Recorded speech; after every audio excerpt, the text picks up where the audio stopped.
John Wayne Gacy, aka the Killer Clown. Classification: serial killer. Characteristics: rape. Number of victims: 33. Date of murders: 1972, 1978. Date of arrest: December 21, 1978. Date of birth: March 17, 1942. Victims profile: boys and young men. Method of murder: strangulation. Location: Chicago, Illinois, USA. Status: executed by lethal injection in Illinois on May 10, 1994. In July 1975, one of Gacy's employees, John Butkavish, disappeared. Butkavish had recently left Gacy's employ after an argument over back pay Butkavish was owed. Butkavish's parents urged police to check out Gacy, but nothing came of it and the young man's disappearance went unsolved. In December 1976, another Gacy employee, Gregory Gacic, disappeared, and his parents asked police to investigate Gacy, one of the last people known to have spoken to the boy. In neither case did the police pursue Gacy nor did they discover his criminal record. In January 1977, John Szyc, an acquaintance of Butkavish, Gacic, and Gacy, disappeared. Later that year, another of Gacy's employees was arrested for stealing gasoline from a station. The car he was driving had belonged to Scyc. Gacy said that Scyc had sold the car to him before leaving town, and the police failed to pursue the matter further. Gacy then started getting tired of digging holes in his crawl space. He wanted space that was available at all times. He hired one of his employees, David Cram, to make more space.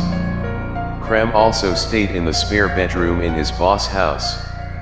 One night, Cram came home from work and found Gacy drunk and in his clown costume. They had a few drinks and then Gacy tricked Cram into the handcuffs. Gacy then started growling and began spinning Cram around the room screaming, "I'm going to rape you." Cram pushed Gacy down and somehow grabbed the key and escaped to his room.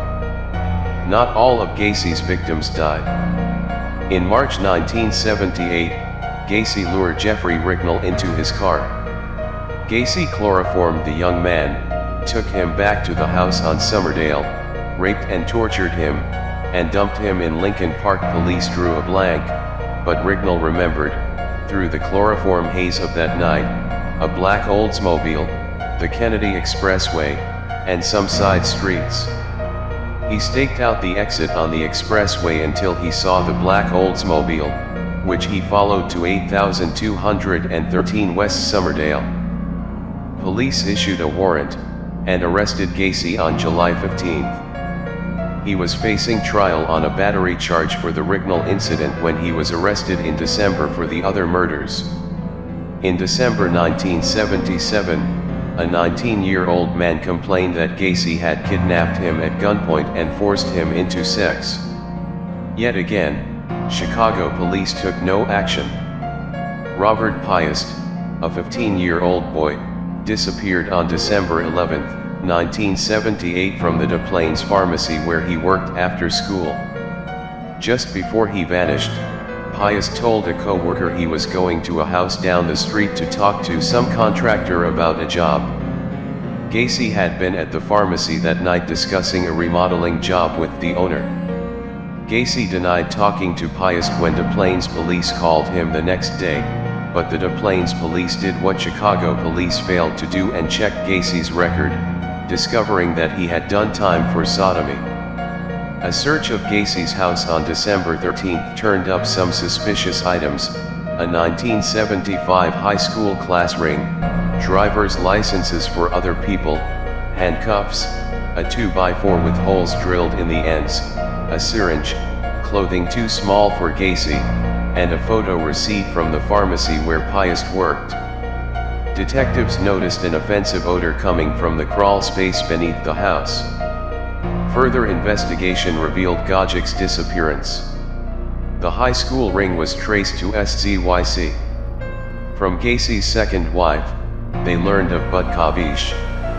On December 21, 1978, one of Gacy's employees told the police that Gacy had confessed to more than 30 murders. Shortly thereafter, Gacy was arrested for marijuana possession. Police took out a second warrant, went back to the house on Summerdale, and found human bones in the crawl space. After being informed that he would now face murder charges, Gacy confessed to some 25 to 30 murders, telling investigators that most were buried in the crawl space and on his property, and that he threw the last 5 bodies, after the crawl space was full, off the I-55 bridge and into the Des Plaines River, including that of Pius. Gacy drew police a diagram of his crawl space to show where the bodies were buried. Gacy told the police that he would pick up male teenage runaways or male prostitutes off the streets, and take them back to his house with either promising them money for sex, or just grab them by force. He picked up at least one of his victims at the bus station. Once they got back to his house, he would handcuff them or tie them up in another way. Gacy would often stick clothing in their mouths to muffle their screams.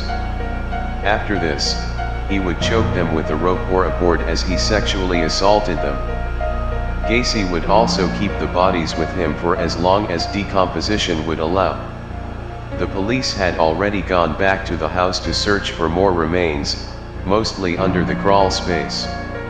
For the next 4 months, more and more human remains emerged from the house, as reporters, TV news crews, and astonished onlookers watched. 29 bodies were found in Gacy's crawl space and on his property between December 1978 and March 1979.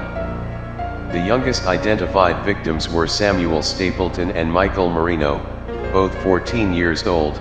The oldest were Russell Nelson and James Mazara, both 21 years old.